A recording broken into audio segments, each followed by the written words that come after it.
This video is going to show you how to use the website remove.bg or remove background to take the background out of a clipart image or another image that you are wanting to use. So I'm going to start by searching for some clipart. I'm going to look for a cat. And this cute little cat, when I insert it, has a white background behind it. Well, I don't want a white background. I want this cat to have no background, just to have a cat with a transparent background. So I'm going to use my snipping tool and I'm going to just snip the cat. I'm going to right click and save it. Now I have a file in my drive called graphics where I just put all sorts of pictures that I save like this. So I'm going to call it cat.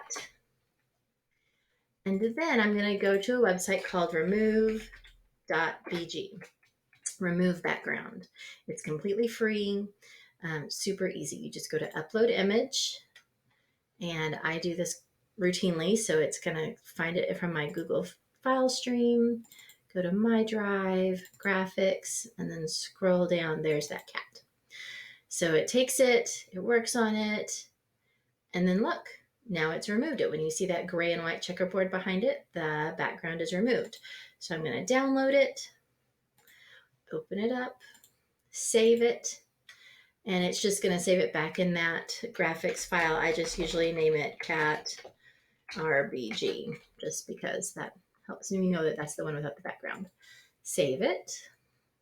And you can't tell here that the background isn't there, but it was the one that you downloaded it. Then I can go back here, go to insert image from my drive,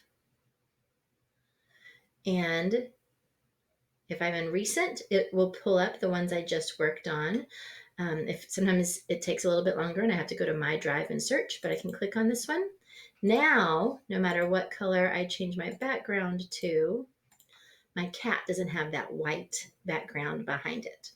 So that's how you use remove background to take the background out of a picture.